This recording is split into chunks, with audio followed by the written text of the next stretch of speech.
자, 이런 드라마들 보셨나요? 최근에 또 황후의 품격인가 좀 이상한 드라마도 나왔는데, 자, 어때요? 대한제국이 왜 우리 해방되고 난 다음에 대한제국 다시 돌아가질 않았을까요? 지금 10시, 3시에 보면은 덕수궁 그 경복궁 앞에서 수문장 교대식 하는데, 그 사람들 와서 사진 많이 찍는데 수문장 대신에 진짜 왕자님, 공주님이 나와서 손 한번 쓱 흔들고 하면은 훨씬 더 좋은 관광 상품이었을 텐데. 우리 어렸을 때만 해도 어디서 무슨 일 있으면은 갓 쓰고 수염기든 도포 입은 할아버지들 나와갖고 뭐 어쩌고 저쩌고 많이 했었잖아요. 사실 우리나라가 굉장히 풍토가 보수적인 풍토가 강해요. 왕조 한 번 섰다 하면은 기본이 500년 아니에요. 중국은 뭐 200년, 300년인데 우리는 유럽도 그렇고 그런데 우리는 뭐 섰다 하면 500년이야. 조선 500년, 고려 500년, 신라는 1000년. 그런 봉건적인 그 풍조가 많은 데서 왜 조선이 겨우 30년 망했는데 조선 왕조 다시 만들자는 말 없고 3.1운동 때 뭘 먹었길래 바로 민국으로 갔을까요? 저는 왕조가 더럽게 망해서 그렇다고 학생들한테 가르쳐요.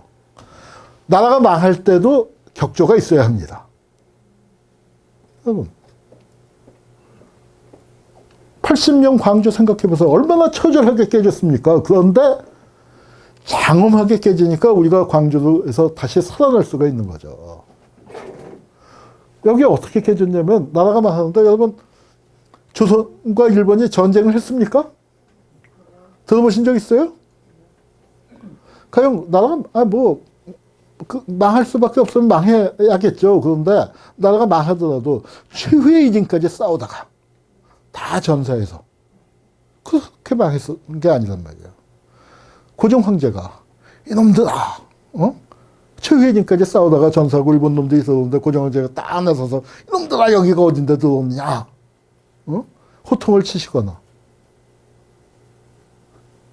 아니면 중국의 명나라 황제가 목매달아 죽었잖아요. 반란군이 들어오니까.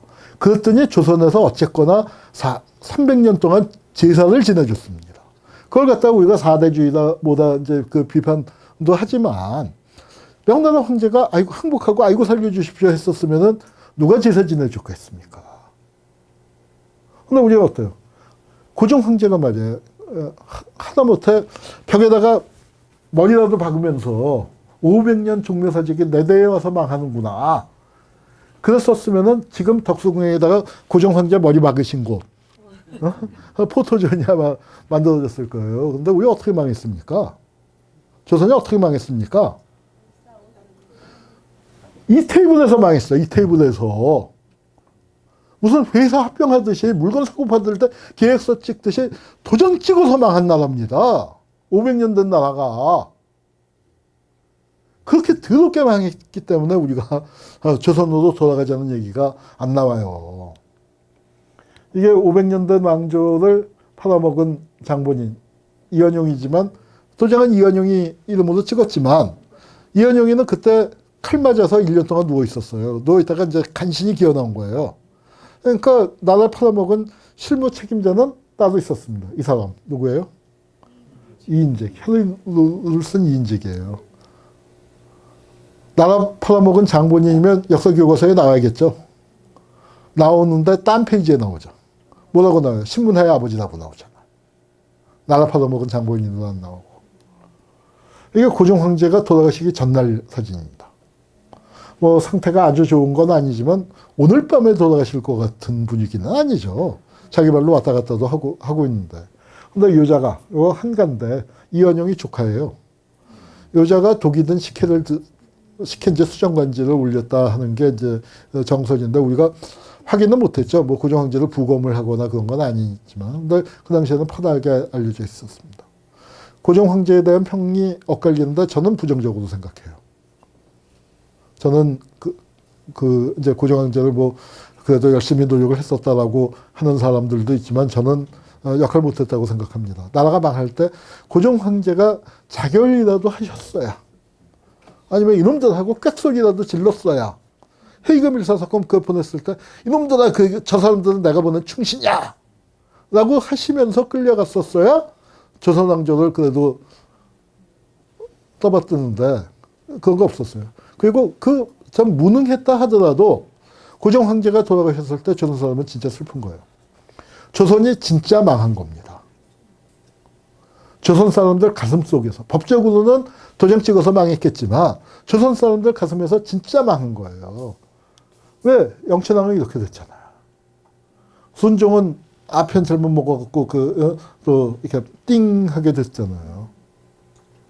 조선을 다시 세울 수는 없다. 이미 19세기 말부터 나라가 망했잖아요. 이제 천지가 개벽이 돼야 할 상태였는데. 그러니까 조선으로 다시 돌아가는 게 아닌 거예요. 그래서 민국이 쓰는데 일반 대중들은 또 느낌이 좀 달랐어요. 임시정부가 만들어져서 민국, 공화국이 만들어지지만 일반 대중들은 여전히 천재국이 되는 거라고 생각을 하던 시절이에요. 이거는 역사에서 좀 가려져 있지만 에피소드도 등장합니다만 이게 전북에 가면 정읍 옆에 이밤이라고 있죠. 그쪽에는 보천교 관련 역사나 전설이 좀 남아있는데 이 사람이 차기 황제예요. 황제 예약을 해놓은 분이야.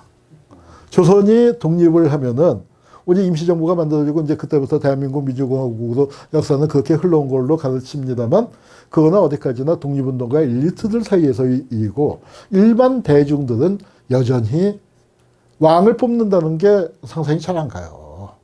그러니까 지금도 민국을 세우고 90년, 100년이 돼도 경상도에선 박근혜 불상회가 나오는 거죠. 아직 이제 그런 역사들을 울퉁불퉁하게 겪어와서. 그래서 이게 뭐냐면은 이 사람이 차천자예요. 성이 차씨인데 차천자고 자칭 대시국 황제야. 그러니까 독립을 하면 나라 이름을 지어놨어요. 시. 중국은 당송 원명청 한 글자 아니에요. 우리는 조선고조 두 글자를 썼지만. 그래서 이번엔 한 글자다. 시. 뭐예요? 때가 왔다. 때가 왔다. 후천개벽의 그런 그 사상에서 시국을 하고 자기가 막 판서 뭐 대신들도 임명들 하고 그랬고 이건 뭐냐면은 일본이 신사를 지었잖아. 남산에다가. 조선 신궁을 지었습니다. 신사 중에서 제일 격이 높은 어마어마한 계단을 세웠죠. 이게 진짜 랜드마크예요. 요즘 뭐 웬만한 거 랜드마크하고는 비교가 안 되게. 이거 왜 이렇게 어마어마한 공사를 했겠습니까? 조선 사람들 기죽으라고 한 거예요. 기가 팍 죽은 거죠. 이 길을 살리기 위해서 이 계단은 지금 어떻게 됐습니까? 많이 해체시켜버렸죠. 그리고 몇 개 남겨놓고 그게 삼순위 계단이에요. 드라마나 영화에 자주 나오는. 그리고 이 광장들, 이게 이제 신사 본전이 여기 있는데 이 광장들은 어떻게 됐습니까? 일본의 기운이 제일 센 데 아니에요. 그러니까 여기에 안중근 의사가 보초 쓰고 있어요. 안중근 기념관 있고 여기가 백범광장 아니에요. 이건 내려오면은 일본인들 많이 살던 그 장군의 아들에 나오는 혼맛지 있잖아요. 그건 지금 뭐가 됐습니까? 혼맛지가. 충무로 이순신 장군이 보초 쓰시는 거예요. 일본 놈들 많은데. 그럼 중국인 많이 살던 황금정은 뭐가 됐습니까? 그게 을지로예요. 그러니까 우리가 해방되고 난 다음에 길 이름을 지을 때도 그렇게 일본 놈들 이제 센 데에다가 충무공, 안중근, 백범 뭐 이렇게 다 보초 세워놓은 겁니다. 자, 그런데 이거는 이제 뭐냐면은 그때 이제 일본 놈들이 이렇게 조선 사람들 약호가 좋게 그때 돈으로 150만 원. 지금 환산하면 얼마 들지 잘 모르겠는데 뭐 틀림없이 조단일 겁니다. 어마어마한 돈을 줘서 조선 사람들 약호를 죽여놨더니 이 차천자라는 양반이 뭘 했냐면은 신도시를 지은 거예요. 정조대왕이 화성 신도시를 지었잖아요. 근데 정조대왕 이후에 그건 왕인데 여기는 차기 황제가 신도시를 정읍에다 지었습니다. 그래서 10만 호 건설 사업을 해서 신도시를 저렇게 크게 지었어요. 그 신도시에서 제일 큰 게 이건데, 이 건물인데. 자, 차천자가 황제가 되기 전에 죽어버렸어요. 그랬더니 어떻게 했냐. 일본 놈들이 부활하지 못하게 무덤을 콘크리트로 쳤어. 무덤에다 정말 그야말로 공구리를 쳐갖고 부활 못하게 해놓고, 보천교는 그 다음에 수락했는데, 저 조선 최고의 건물을 갖다가 그게 옮겨서 지은 게 조계사 대웅전이에요. 그러니까 불교를 그렇게 또 포섭을 하는 거죠. 불교가 친일했다고 뭐 비판해야 하지만 일본이 어떻게 했냐면 조선 500년 동안 승려는 도성 출입을 못했는데 조선에서 제일 큰 건물 지어서 대궐 앞에다가 짓게 했잖아요. 그 일본 놈들이 불교를 포섭하기 위해서 또 이제 이딴 짓을 한 거고요. 그러니까 이 보천교가 얼마나 세계가 대단했냐 하면은 그 당시 우리 촛불 집회할 때 보면은 몇만 모였죠? 많을 때 220만. 뭐 경찰 추산은? 우리 그 추산이 틀리잖아요. 경찰 추산이 있고 주최 측 추산이 있고 언론 추산이 있고 다 다르잖아요. 그런데 그때 보천교가 경찰 추산 신도가 200만이에요. 근데 200만 하면 잘 감이 안 잡히시겠지만 불교, 천도교, 기독교가 3대 종교거든요. 그 신자들 다 합치면 100만이에요. 근데 그때 200만이에요. 주최 측 추산으로는 600만이에요, 신도가. 그러니까 우리 국민들은 3.1운동이 지금은 우리가 성공한 운동으로 생각하지만 그 당시에는 실패한 운동이었습니다. 그 당시에는. 그래서 우리가 약간 공화국이란 것을 받아들이기까지 이런 에피소드도 있었고, 이런 게 그냥 남아 있었던 게 이제 지금 뭐 박근혜 그 콘크리트 지지율 같은 거 깨졌다가 다시 지금 그 재생하고 있죠. 자, 우리가 이제 3.1운동으로 가는 과정에서 그 러시아 혁명, 사실은 3.1운동을 얘기할 때, 100주년 얘기할 때 이 영향을 당연하게 얘기해야 하는데 별로 얘기를 안 하고 있어요. 여기 신천지가 안전에 전개되도록 할 때 이 새로운 세상, 이 신천지는 지금 이만희가 하는 그 신천지가 아니고 정말 새로운 세상이 열리고 있다. 그 새로운 세상이 열리고 있다는 게 바로 이 러시아 혁명의 영향이 큰 거죠. 그래서 임시정부가 섰는데 이게 상해 임시정부 사진이 요거 달랑 한 장. 첫 번째 청사. 그 뒤에 청사들은 좀 사진도 남아있고 뭐 건물도 복원하고 그랬는데 첫 번째 청사는 요거 하나. 태극기 걸려있죠. 이분이 누굽니까? 모르세요? 상해 임시정부의 초대 국무총리 이동희 선생이에요. 이승만이 대통령이었던 거 뭐 되게 아시죠? 그 초대 국무총리 이동희 선생입니다. 이동희 한번 찾아보세요. 인터넷에서 찾아보면 뭐라고 나오냐면 한인사회당 당수라고 나와요. 한인사회당을 찾아보세요. 그럼 뭐라고 나오냐면 우리나라 최초의 공산당이라고 나옵니다. 공산당 당수가 임시정부의 국무총리야? 그럼 임시정부는 어떤 정부예요? 혹시 좌경용공정권인가? 그러면 좌경용공은 용공정권이란 말은요, 우리나라가 너무 극우파로 가서 그렇지, 아베 정권, 부시 정권이 다 용공정권이에요. 공산당 불법화했습니까? 안 했습니까? 공산당 불법하지 않고 용납하는 게 그게 용공정권이죠. 공산당한테 시민권을 부여하는 거. 공산당이 정부에 들어서 그냥 장관도 아니고 총리하고 있으면 그게 무슨 정권이에요? 연공정권이죠, 연공정권. 그런데 임시정부 그거 가르쳐요, 안 가르쳐요? 나 임시정부 100년 기념하는데 임시정부의 성격 규정에서 연공정권이었다라고 얘기하는 사람을 들어보지 못했어요.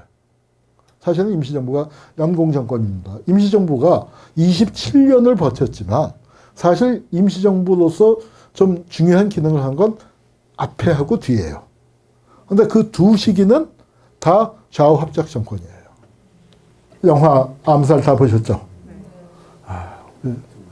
그런데 이 밀정에서는 이렇게 멋있게 나오는데 암살해서 이게 이 전전이 이 이쁜 얼굴에다 이게 개목걸이 이래도 돼요? 우리 독립투사들이 이렇게 개목걸이 걸고 싸웠을까? 네, 맞습니다. 개목걸이 걸고 싸웠어요. 근데 이게 보면은 이거는 백범 스타일이에요. 이게 김원봉 스타일이죠. 영화에서는 김원봉이 여기 자 동무들 사진 한 장 찍읍시다 하고 이렇게 됐지만 실제 김원봉은 스타일이 이래요. 백범이 한 세대 위잖아요. 그러니까 좀 구리구리해요, 스타일이. 그래서 이제 윤봉길 이사한테 이렇게 참 권총도 찍어야 할 것 같고 수류탄도 찍어야 할 것 같고 선서문도 찍어야 할 것 같은데 입에 물 수는 없으니까 개목걸이를 씌웠습니다. 그래서 이제 윤봉길 이사가 폭탄을 던졌는데 이게 폭탄 던지기 직전 사진이에요.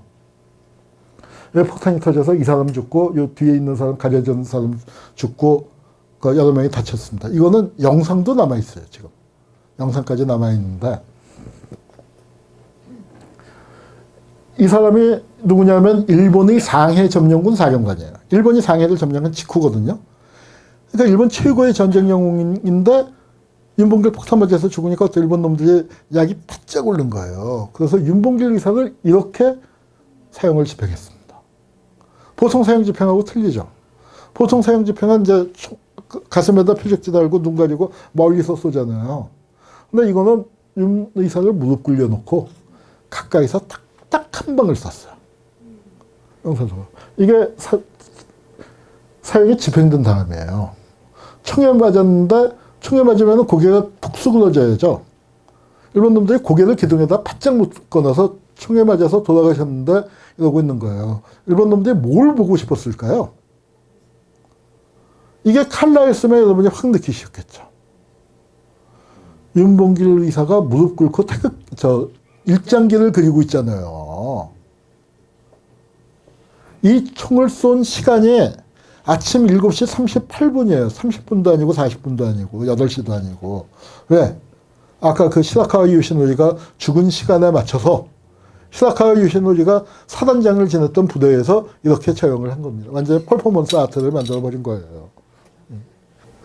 일본 놈들이 그렇게 약이 올라서 그런데 이 시라카와 요시노리가 지금 한국에 살아있어요.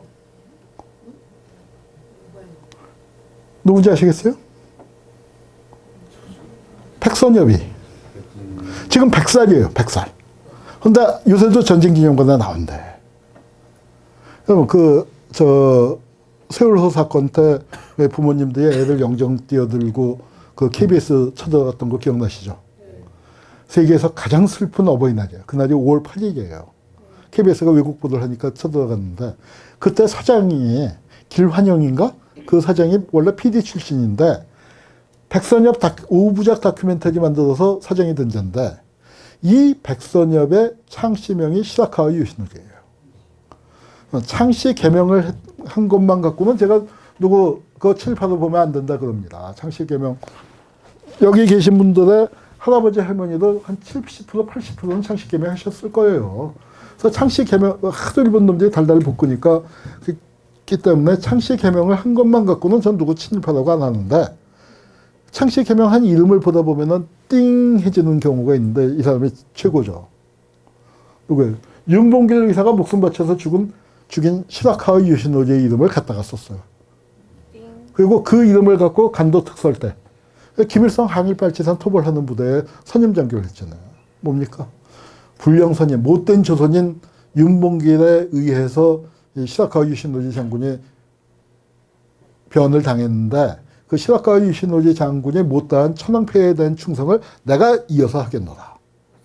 그 사람이 지금 대한민국 최고의 그러니까 정치 군사 분야에서 최고 원로예요. 자, 이 사람은 암살에 나옵니다. 이 장면 생각 안 나세요? 이거? 암살해서 이제 보면 막 총 쏘고 이제 하다가 촥 하고 암전이 되고, 그 다음에 시간이 흘러서 해방이 됐어요. 해방이 됐을 때 첫 장면이 이거예요. 이건 극장에 임시정부 청년들이 모여서 영화 보고 있는데, 이게 정지 화면이 있다가 이 사람이 걸어 나가기 시작해요. 근데 여기 지팽이 들고 있잖아요. 이 지팽이가 폼이 아니야. 여기도 지팽이 있는데. 타겟을 심하게 져서요. 타겟을 굉장히 심하게 져니까 해설자가 뭐라고 얘기하냐면, 조선의 애국자 윤봉길의 폭탄에 맞아서 저렇게 됐습니다. 하니까 이제 우리 청년들이 와 하고 함성을 지르고 그 유명한 집에 가자, 집에 가자. 바로 그 장면입니다. 야, 이게 참 기막히죠. 여기 백범 선생 서 계시고 광복군 쫙 있었으면 참 좋았겠지만, 안타깝게 그러지 못했지만, 그래도 이자가 시게미스 마모루라고 이제 일본의 외무 대신이 됐는데, 이자가 걸어나가는 한 걸음 한 걸음에 윤봉길 의사가 계신 거잖아요. 윤봉길로 대표되는 조선의 독립운동이, 조선의 대표 독립운동으로 상징되는 동아시아 피압방 민중의 해방투쟁이 여기 일본이 항복하러 가는 발걸음에 드러났다고 저는 생각을 합니다. 근데 시게미스도 한국에 살아있어요. 한 가문이. 시게미스 성을 쓰는 집단 모르세요? 롯데 신격호가 시계메스예요. 맞아요. 예, 맞죠? 예. 자, 제일동포 물품 청년이 어떻게 일본에서 굴지의 재벌이 됐느냐. 그 성공사를 얘기할 때 늘 나오는 게 처갓집 떡 많이 봤다 그거예요. 요 단상에 몇 명이나 됩니까? 요 단상에. 그런데 어떻게 된 게 그 중에 하나는 정치 군사 분야의 최고 원로로 군림하고 또 하나는 5대 재벌의 하나로 있으면 윤봉길 의사가 민주공화국 만세! 만세 소리가 나올까요? 우리가 겨우 해방이 됐습니다. 이게 여기가 서대문 형무소예요. 서대문 형무소에서 갚으려는 독립투사들. 정말 이게 그날이 오면이죠. 그날이 오면. 자, 이 감격스러운 장면. 근데 여러분 여기 혹시 아는 사람 있어요? 아니 서대문 형무소에서 갚으려는 독립투사들 중에 대한민국에서 총리나 장관이나 국회의원쯤 했으면은 우리가 이름은 들어봤을 거 아니에요. 이런 사람이 가령 이런 양반이 저 선거에 나갔다고 치면은 선거 포스터 뭘로 만들었을까? 이거 확대해서 하면은 설명이 필요 없잖아. 이게 바로 나야. 설명이 필요 없잖아요. 그런데 없어요. 내가 하도 아무도 모른다 했더니 한 명 찾았어요. 이 양반. 이 양반이 KBS PD가 됐어요. 꽤 높은 PD가 됐는데 원래 방송국에 근무하던 양반이에요. 근데 뭐 왜 잡혀갔냐면은 방송국에 근무하니까 라디오, 단파 라디오로 외신을 듣고 야 일본이 전쟁에서 깨진다. 우리 독립될지 몰라. 뭐 얘기하다가 유언비어 퍼뜨렸다고 잡혀간 양반이고 나머지 어떻게 됐을까요? 이 사진 찍고 5년쯤 지났을 때는 살아있었을지 모르겠는데 6년, 7년 되면은 죽거나 보러 갔습니다. 저는 친일파가 한 나쁜 짓들 말이에요. 웬만한 친일파 전 해방된 다음에 다 봐주자고 주장하는 사람이에요. 본인이 잘못했다고 하면. 본인이 잘못했다고 하면 해방된 사람이 통 크게 우리 봐줍시다. 그렇게 주장하는 사람이에요. 그런데 다 봐줄 수는 없죠. 이런 놈만 빼고. 누구? 독립운동했던 사람들 밀고 하고 체포하고 고문하고 학살한 놈들만 빼고 웬만한 사람들 잘못했다고 하는 사람은 다 봐줍시다. 그런데 여러분 한번 생각해 보세요. 여기도 아는 사람 없지만 해방되고 난 다음에 과거에 자기가 했었던 친일 행동에 대해서 민중 앞에 민족 앞에 사과한 사람 있습니까? 없습니까? 있었으면 국어교과서에 실렸었겠죠. 근데 거의 없잖아요. 손가락, 발가락을, 손가락으로 10손가락을 다 채우질 못해요. 이게 분단이에요. 이런 분들뿐만 아니라 이런 형들 물떠다 주던 사람들까지 싸그리 죽은 게 그게 전쟁과 학살입니다. 친일파가 한 진짜 나쁜 짓은요. 45년 이전이 아니에요. 해방된 조국에서 이런 사람들을 다 죽여버린 거. 이게 우리가 공화국, 민국 100년을 기억하는, 지금 이제 기념하는 데서 빠져있는 중요한 부분이라고 봅니다. 아까 이 얘기는 했고. 일정기가 내려가는 건 좋은데 태극기 대신에 성조기가 올라왔어요. 2차 대전 이후에 독립을 쟁취한 수많은 나라들. 유엔 처음 만들었을 때 한 50개국, 49개국인가 밖에 안 되는데 지금 한 200개 되잖아요. 198개인가. 한 150개쯤에 새로 생겼습니다. 다 이렇게 식민지에서 독립한 나라들인데 누가 정치 권력을 잡는 게 맞을까요? 독립운동 했던 사람이 잡을까요? 아니면 제국주의에 빌부터 먹던 놈들이 잡는 게 맞을까요?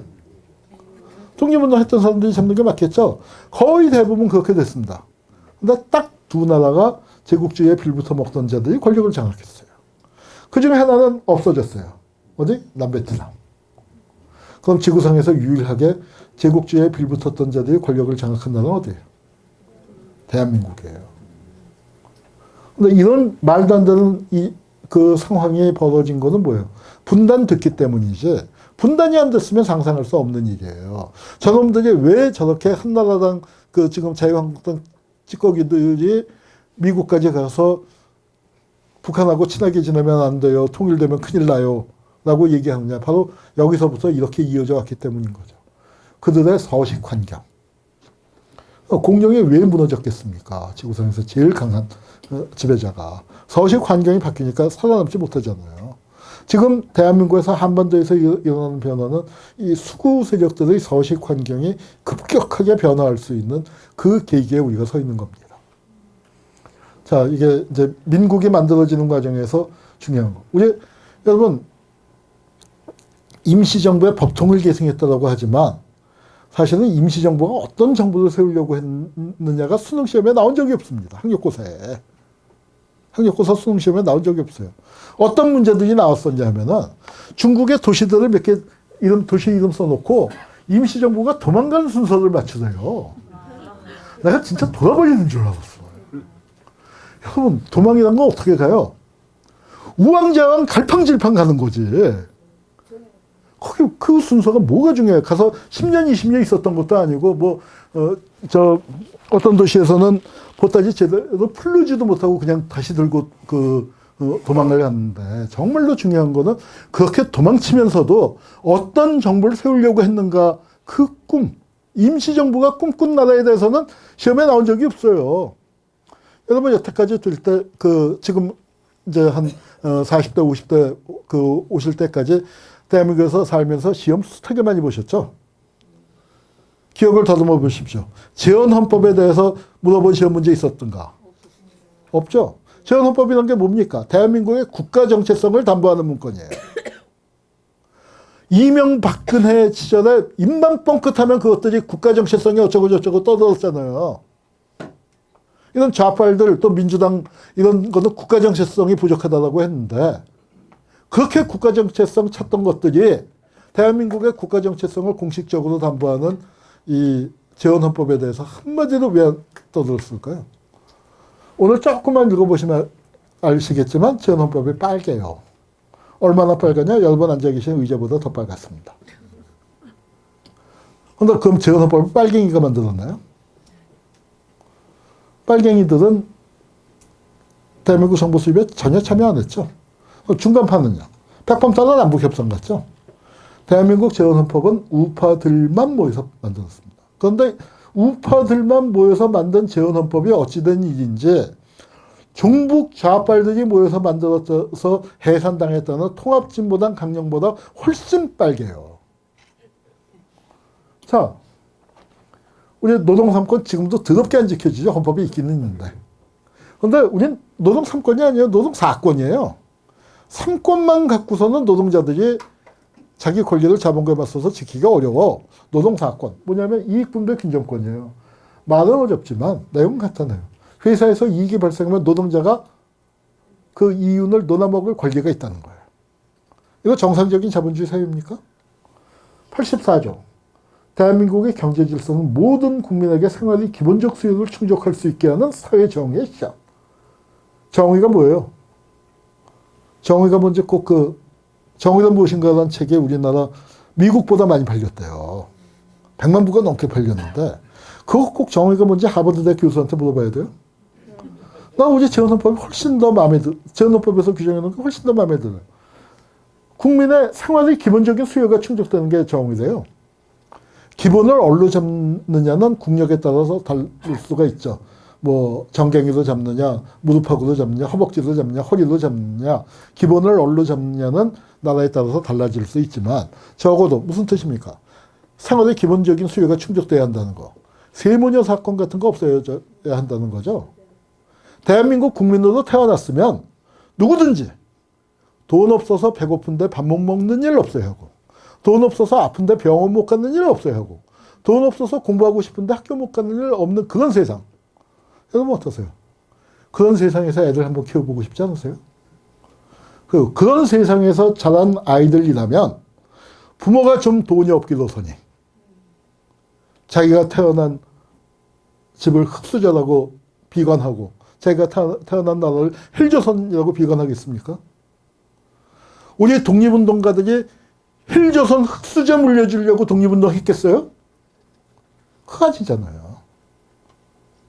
우리가 독립운동할 때 민국을 만든다고 했을 때 그 민국의 모습은 헬조선 흙수저였겠습니까? 이렇게 모든 국민에게 생활의 기본적인 수요가 축적되는 그런 나라였겠습니까? 재헌헌법이란 우리 대한민국이란 정치 공동체를 만들 때 그 구성원들과 대한민국을 만들려는 사람들이 맺은 계약서 원본이에요. 근데 그 계약서 원본의 계약 내용이 어떤 건지를 안 가르치잖아요. 자, 농지는 농민에게 분배한다. 농지 누가 갖고 있었어요? 네? 지주. 그럼 지주의 땅을 농민에게 분배하려면 지주의 사적 토지 소유권을 보호하고 존중해 줘야 합니까? 아니면 개무시하고 땅 뺏어야 합니까? 네. 우리나라 세금을 워낙 이상한 데다가 쓰다 보니까 세금만 잘 쓰면 증세 없는 복지도 가능할지 모르겠어요. 그렇지만 농지를 농민에게 분배하려면 지주의 땅을 뺏지 않고선 불가능하죠. 자, 이게 헌법에 들어갔는데 그럼 지주들은 이 조항에 찬성했을까요? 반대했을까요? 그 당시에 우리나라에서 땅 제일 많이 가진 지주가 인천 김성수 선생입니다. 김성수는 이 조항을 찬성했을까요? 반대했을까요? 이렇게 물어보는 거 보니까 역시 시험은 참 많이들 보셨어. 출제자의 의도를 간파하고 다 찬성했다고 하시네. 맞습니다. 찬성했습니다. 그럼 김성수가 왜 찬성을 했을까요? 땅이 너무 많아서, 귀찮아서. 절대로 그랬을 것 같지는 않죠. 자, 김성수가 왜 이걸 찬성했냐면 그 땅 아깝다고 꽉 움켜쥐고 있으면 어떤 일이 벌어져요? 농민들이 와서 나서도 찍어버릴 것 같은 상황이니까 예, 그걸 바꾼 거죠. 그런데 우리 농민들이 언제부터 그렇게 폭력적이 됐을까요? 조선 후기의 밀란, 땅 내놓으라고 했습니까? 관내에 몰려가서 좀 그만 작작 좀 수탈해라 라고 했지 땅 내놓으라고 한 거 아니에요? 의병은요? 독립군은요? 3.1운동은요? 또 20년대, 30년대 대표적인 농민운동이 소작쟁이 아니에요. 소작료 깎아달라는 거지 땅 내놓으라고는 안 했어요. 그런데 왜 우리 농민들이 저렇게 과격해졌을까요? 이거 김구, 김원봉 같은 양반들 책임이 커요. 아, 지 땅을 한 뼘도 없는 양반들이 해방되고 나면 땅 나눠준다고 큰 소리 뻥뻥 쳤어. 왜? 여러분, 아까 우리 암살 봤지만, 여러분, 안호균이, 황덕삼이 뭐 석사포만 보내서 독립운동 되겠어요? 안 되겠어요? 그 사람들 왜 보냅니까? 어디다 폭탄 던지는 거예요? 대중의 가슴에 폭탄을 던지는 거죠. 대중의 가슴에 불을 지르는 거죠. 대중이 참여할 거 아니에요. 그래야 독립운동이 될 텐데. 일본 놈은 그 대중들 독립운동 하다고 가만 놔두나요? 의병 나간 사람들 다 장터에다 목매달았죠. 3.1운동 나가서 만세 부르는 형들, 누나들 다 총 맞고 칼 맞고 감옥 가는 거 다 봤는데. 그 농민들한테 소장료 조금 깎아줄 테니까 우리 목숨 바쳐서 독립운동 합시다. 라고 하면 뭐라고 했겠어요? 독립운동 너나 하삼. 응? 그러니까 땅 나눠준다고 하니까. 이 땅 네 거 되는 거야. 죽을 때까지 농사 짓다가 아들, 딸에게 물려줘. 이러면 얘기가 좀 달라지잖아요. 그래서 그렇게 약속을 했어요. 조선은 원래 남북이 하나였습니다. 북쪽은 해방되고 났더니 바로 토지개혁을 하면서 46년 토지개혁하면서 시작했잖아요. 근데 우리 46년 넘어가 47년 넘어가 48년도 넘어가니까 어때요?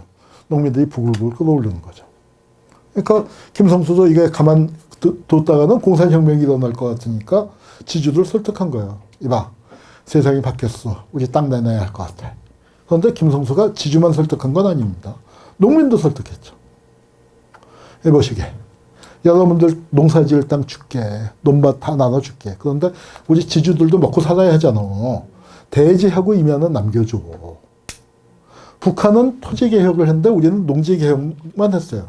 제가 젊었을 때는 농지개혁은 북한의 토지개혁에 비해서 너무 좀 많이 못했다 하고 비판을 했지만 돌이켜 생각해보면 농지개혁이 어때요? 계급으로서의 지주가 없어졌죠. 농지개혁 안 한 상태에서 전쟁 터졌으면 어떻게 됐겠어요? 지금 대한민국이 없었을 거예요. 이미 땅을 나눠주고 난 다음에 이민군이 내려서 땅 또 나눠주니까 이미 우리 거 됐는데 하고 농민들이 덜 넘어간 거죠. 85조, 87조도 중요한 얘기입니다. 중요산업 국유화. 지금은 어때요? 중요한 운수, 통신, 금융, 보험, 전기, 수지, 수소, 가스 및 공공성을 가진 기업이 대충 삼성 거죠. 그런데 이걸 국영, 공용으로 한다는 거예요. 중요산업 국유화. 정북 좌빨들이 만든 민주노동당 강령에도 없던 얘기예요. 근데 우파들이 만든 재헌헌법에 들어있어요. 자, 중요산업국에 하면 의학인데, 자, 이거 사회주의 해제는 겁니까? 사회주의, 결과적으로는 사회주의 비스무리한 게 될 수 있겠죠. 자, 그런데 지금은 상상을 할 수 없는 강령인데, 그 당시에는 너무 당연해요. 왜냐하면은 45년 8월 15일을 기준으로 하면은 우리나라의 산업자본이라고 생겨먹은 거에 94%가 일본인이나 일본 제국주의 국가기관 소유예요. 94%면 중요산업 정도입니까? 웬만한 산업 다 하지. 조선산업계 6%밖에 안 되니까 그거 뺏을 필요 없어요. 그거 건드릴 필요 없이 저것만, 그리고 저건 당연히 조선산업 전체의 것 아니에요. 여러분, 일본 놈들이 남기고 간 거를 어떻게 하는 게 맞겠어요? 조선산업 전체의 것으로 삼는 게 맞겠어요? 아니면은 놔주라. 내 걸로 하는 게 맞겠습니까? 그걸 내 걸로 하는 사람들이 있어요. 누굴까요? 친일파 중에서도 영어 하는 친일파들. 제가 어렸을 때 동네 똥개들 있잖아요. 똥개, 누렁이, 뭐 바둑이 할 것 없이 이름이 매지매지 쫑쫑이었던 시절이 있죠.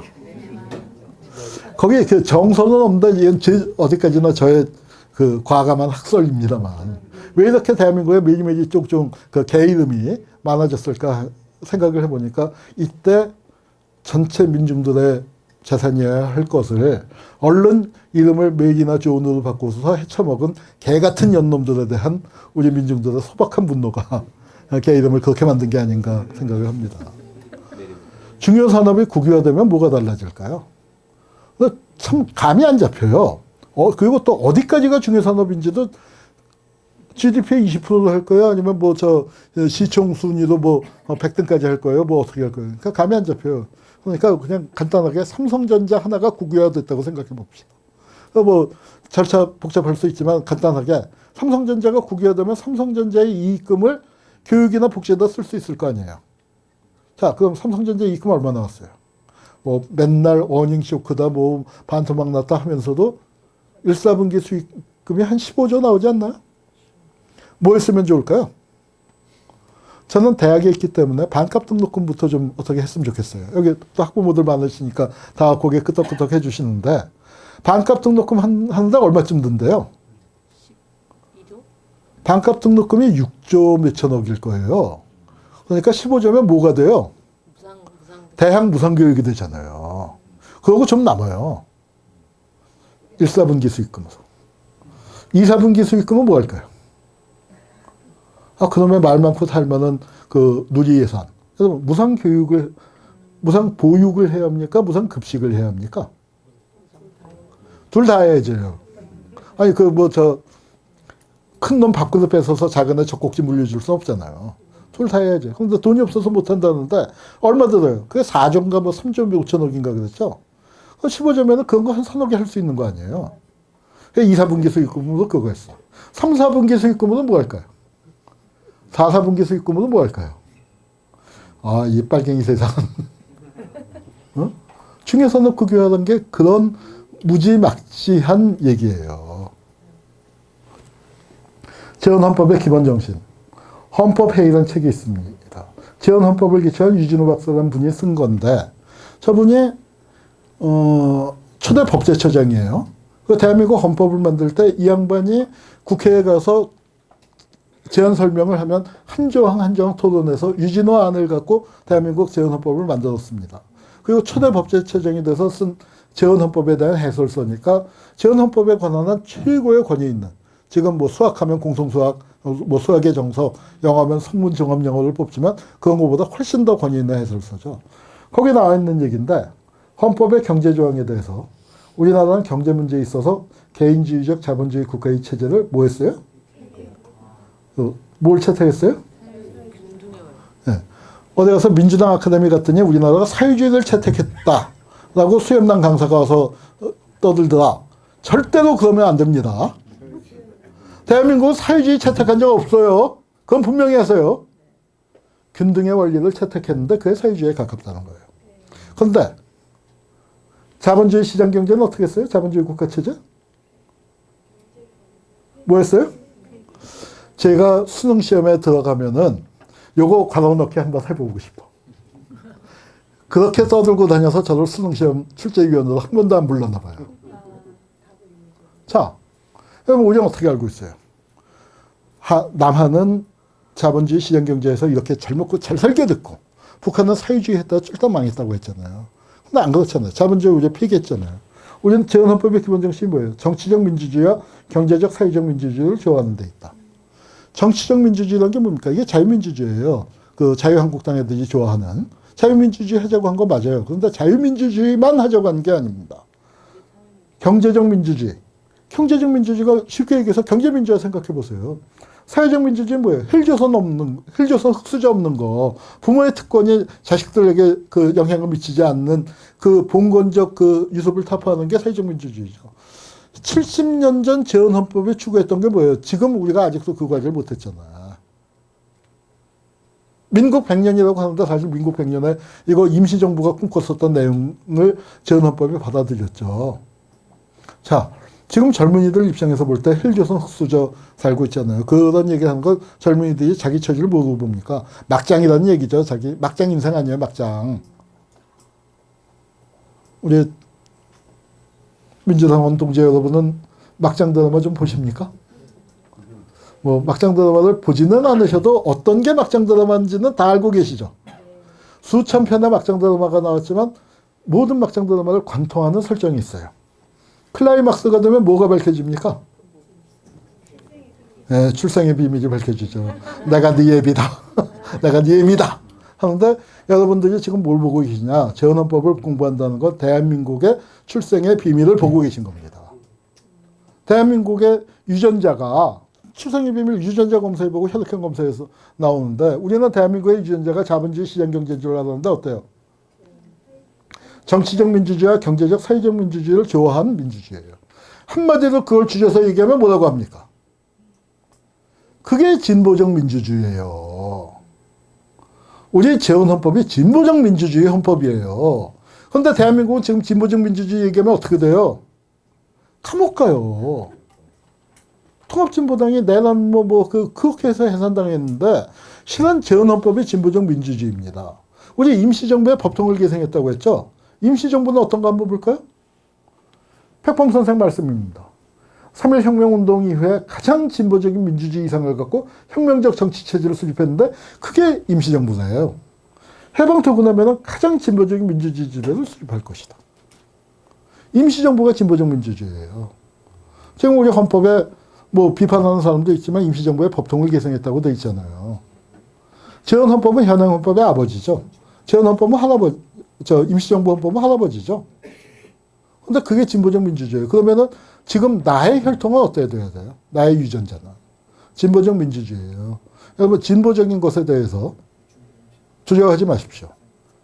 민주당이 아무리 진보적인 강령을 내세운다 하더라도 그거는 우파들이 만든 재헌헌법보다 한참 뒤떨어져 있을 거예요.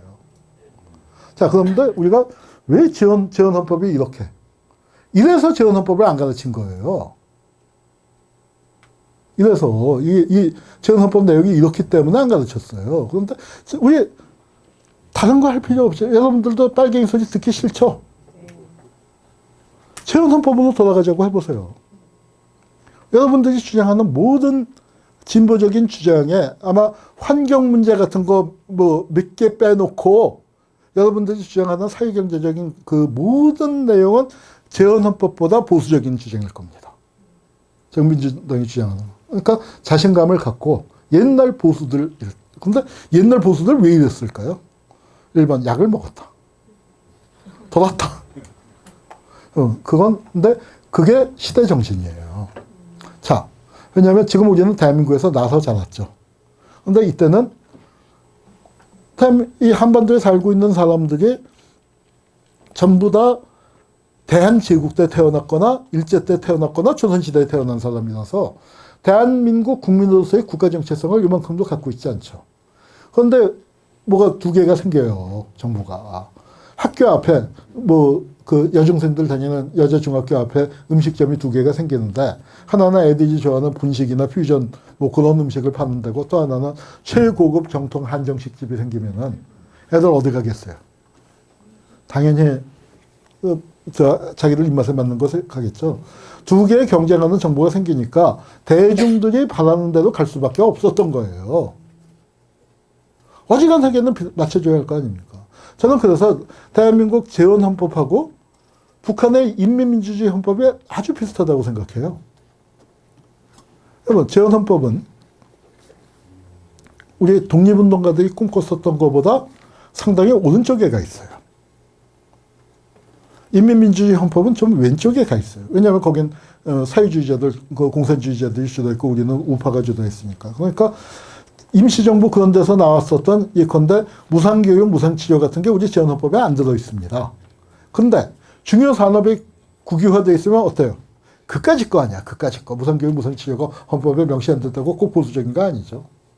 저는 이렇게 생각해요. 오늘 제가 여기 광주에 내려올 때 한강을 건너왔지만 한강물을 말이에요.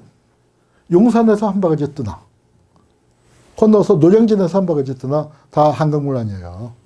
저는 이거 재헌헌법이랑 비슷하다고 생각을 합니다. 예. 자, 예, 우리가 이제 시간이 다 돼가는데 친일파를 청산을 못했습니다. 친일파를 청산 못했고, 자, 이 장면 다들 아시죠? 사실은 이게 우리가 시비를 안 걸어서 그렇지 엄청난 역사 왜곡을 하고 있지 않아요? 여러분, 우리 실제 어때요?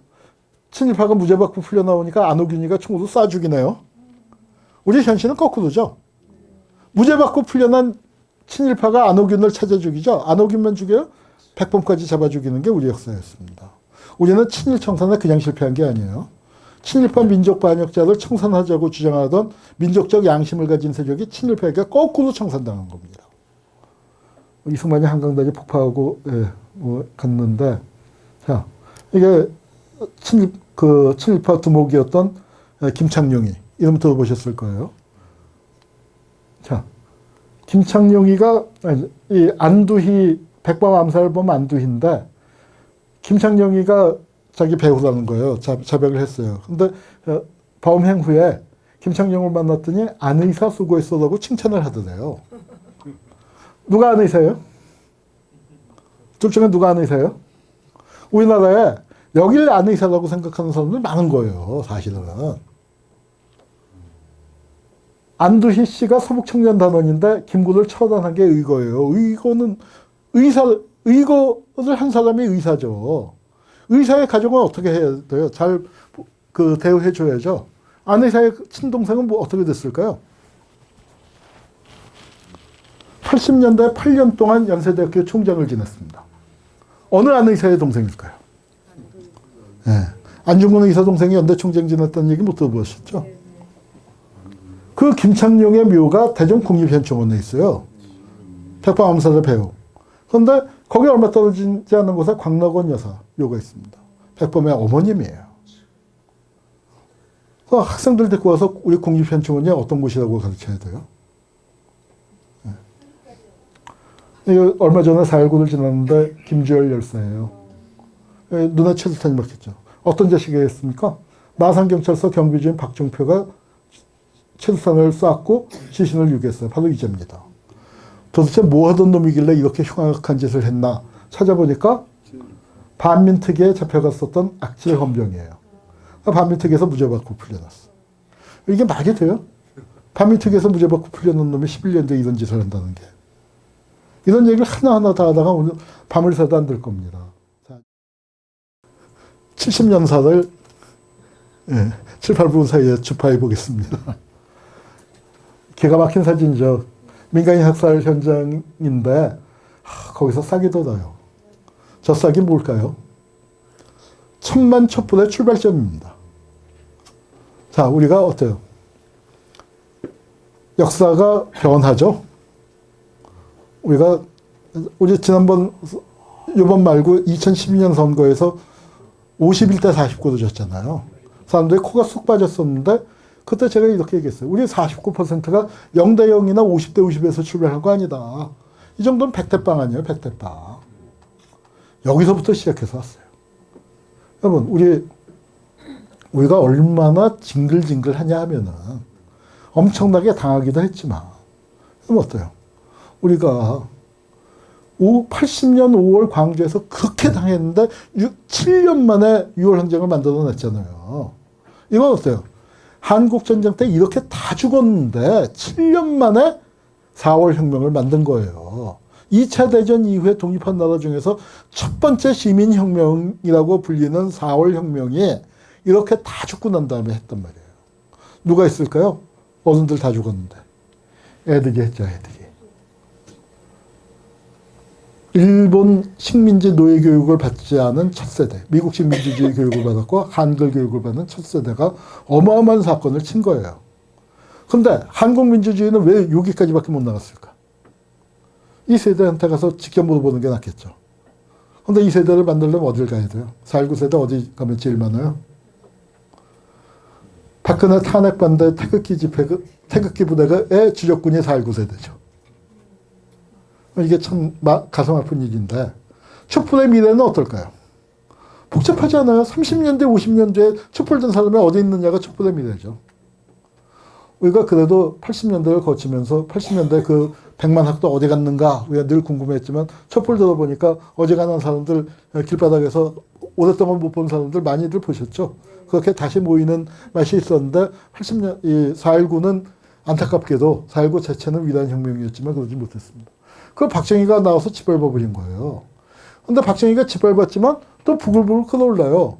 그러니까 감당이 안 되니까 태극기 몰고 탱커 또 몰고 나왔어요. 그래서 싹쓸이 해버렸는데 7년 만에 박정희 머리에 총 맞았죠.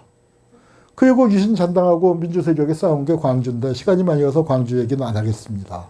광주 얘기는 뭐 여러분들 다 잘 아실 테니까. 그래도 참 이 눈물겨운 광경이죠. 이 광경에서 이 사람들이 도대체 도청이 왜 나왔을까요? 저는 요새 학생들한테 얘기할 때 5.18도 중요하지만 5월 26일 밤 얘기를 더 많이 합니다. 80년 5월 광주가 뭔지 알고 싶으면 이거 하나만 끝까지 생각해봐라. 5월 26일 밤 10시 도청 앞에 너 있었는데 너 같으면 그냥 거기 남았을까? 집에 갔을까? 그것만 생각해보면 80년 5월에 대해서 네가 알아야 할 건 거기 다 있다. 너무 시간이 많이 흘렀죠. 지금 이제 거의 40년 가까이 흘렀으니까 뭐냐면은 해방된 다음에 젊은이들한테 대한제국사 의병하던 얘기 거품 물고 해봐야 나한텐 중요한 거지만 젊은이들한테 안 한다고 생각해요. 정말 중요한 거 한 가지. 너 같으면 어떻게 했을까? 너 같으면 어떻게 했을까?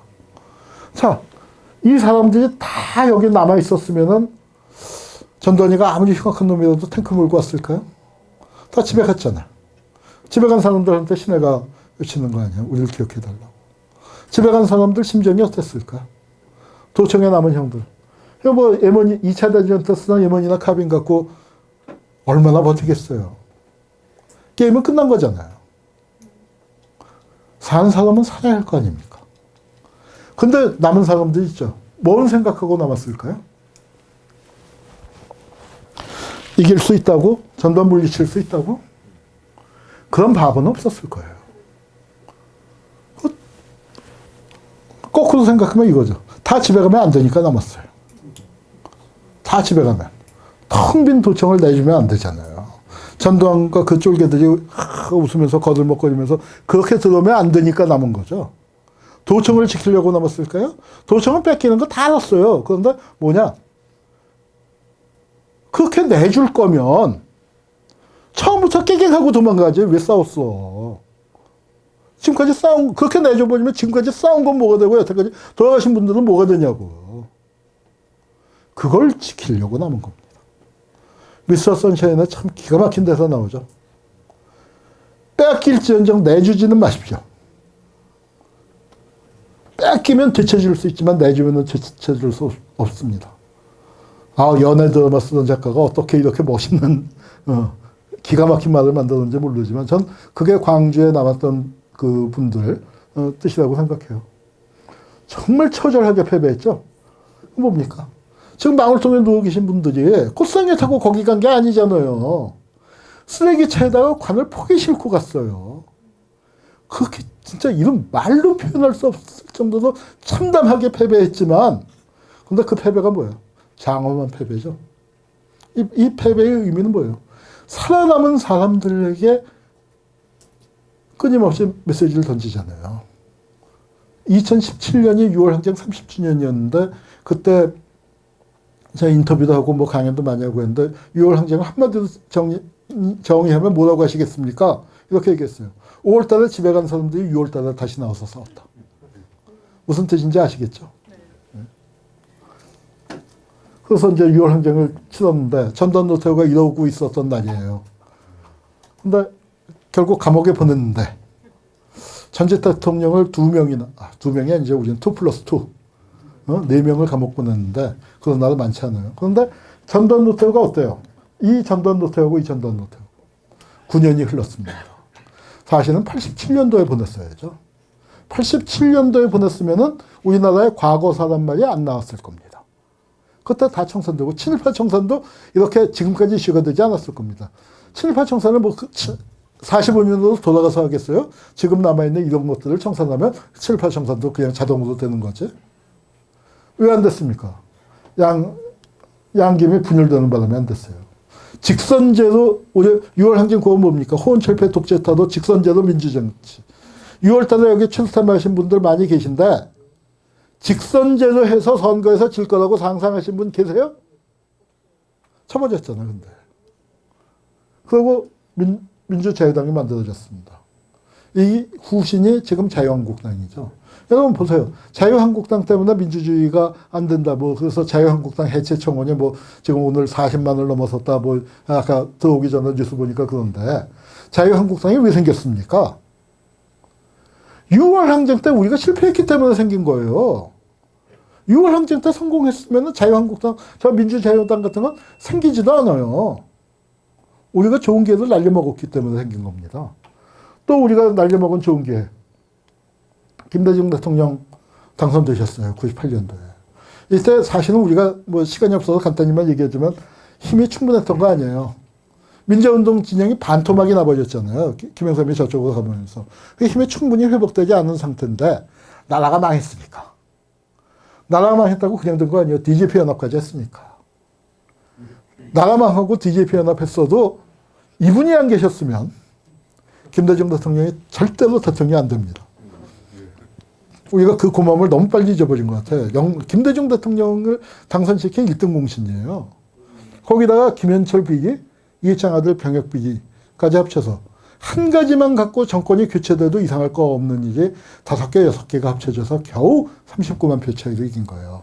그만큼 우리의 힘이 약했던 겁니다. 우리가 대통령 2번 연속 당선되니까 우리 힘이 아주 크다고 생각하는데 지금은 많이 커졌지만 사실 김대중 노무현 대통령 때 그렇게 크지 않았어요.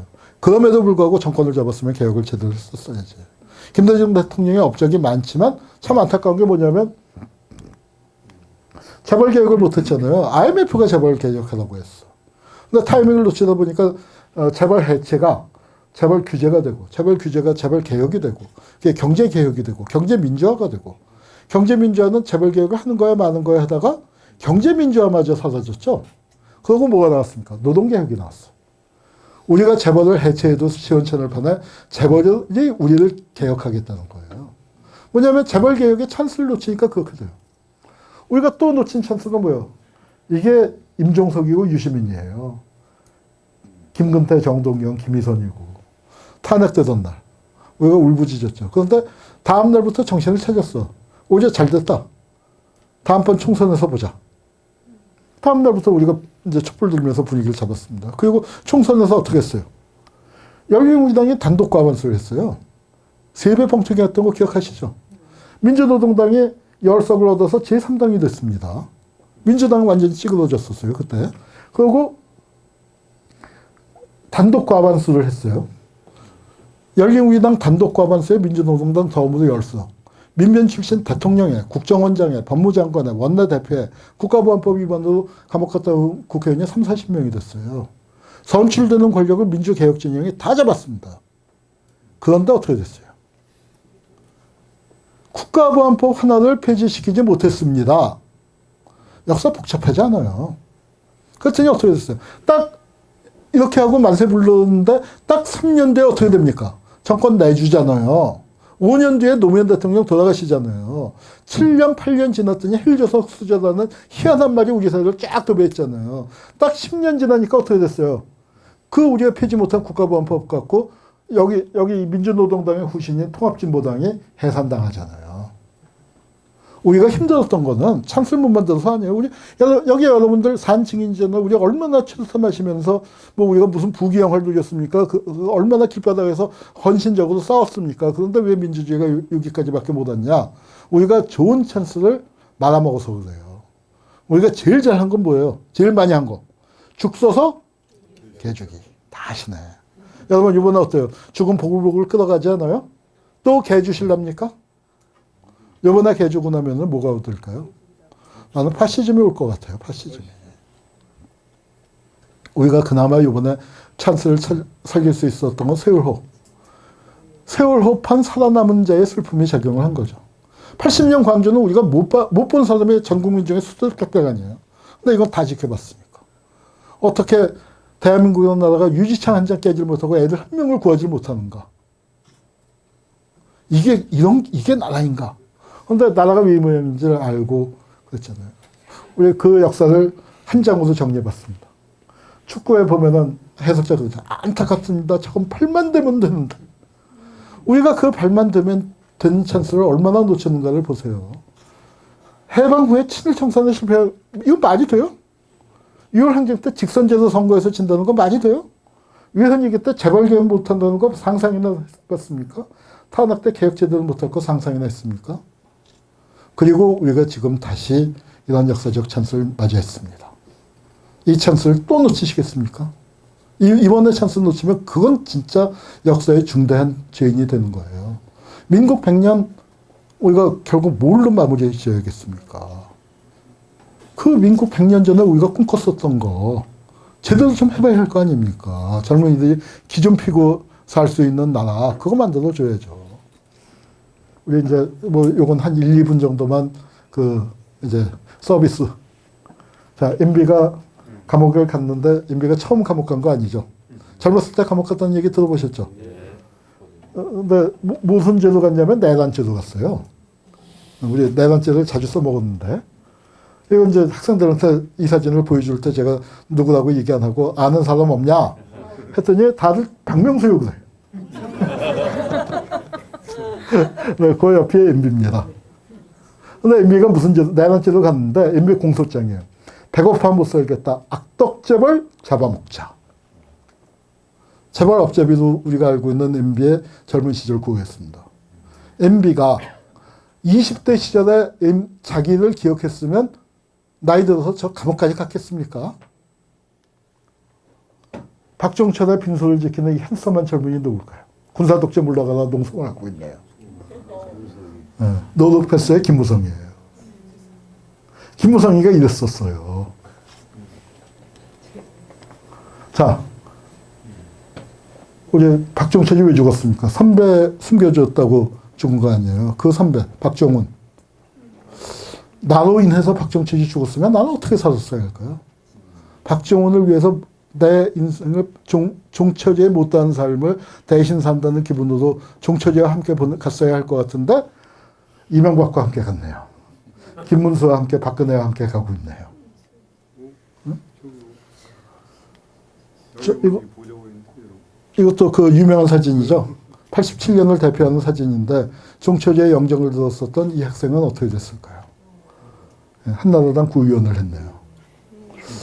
그러니까 이 사람들이 똑바로 살았었으면 젊었을 때에 자기에게 부끄럽지 않게 살았었으면 우리 역사가 여기까지 안 왔어요. 그러니까 이런 모습으로 이렇게 힘들게 오지는 않았을 거라고 생각합니다. 제가 젊은이들에게 한 게 뭐냐면 20살 때처럼 똑같이 살 수는 없을 거예요. 여기 그렇게 살고 있는 분은 아무도 없을 겁니다. 그러나 적어도 아마 여러분도 마찬가지일 거라고 생각하는데 20살 때의 나한테 부끄럽지는 않아야 할 거 아니에요. 우리가 얼마나 살다 보면 여러 가지 갈등도 있고 유혹도 있고 뭐 선택이 기도했을 때 그때 20살 나였으면 어떻게 했을까? 그것만 기억한다면 우린 잘 살 것 같아요. 이 반호법 행위자 열전제 지금 만들고 있는데 여기에 이름 오를 사람은 아까 지원 안 하는 정도는 아니고 기본 무기징역이에요. 기본 무기징역. 그런데 다 나와서 돌아다니고 우리 발부 왜곡하고 그러고 있잖아요. 역사가 제대로 됐으면 전두환이가 지금쯤 감옥에서 나와야 하지 않아요? 97년에 들어서 22년 받았으면은. 근데 우리 제대로 못했잖아요. 그들을 현실의 감옥에 보내지 못했습니다. 현실의 법정에 제대로 세우지 못했는데 역사의 법정에는 세워야 할 거 아닙니까? 그 역사의 법정에 세우는 공소장을 저희가 쓰고 있습니다. 우리 참 기막힌 역사인데 민국의 역사가 왜 이러냐. 잘못한 놈들을 제대로 징치하지를 못해서 그렇게 됐다고 생각합니다. 그들을 지금 감옥에 보내지 못하더라도 역사의 법정에는 세우지 않겠습니까? 그 공소장을 저희가 작성할 테니까 여러분이 역사의 법정의 심판관이 돼서 그 심판을 내려주시길 부탁드립니다. 그걸 써주신 분들께는 제가 한 권씩 책을 선물로 드리겠습니다. 저희 반어법 행위자 열전 편찬위원회 많은 후원을 부탁하면서 제 말씀 여기서 마치겠습니다.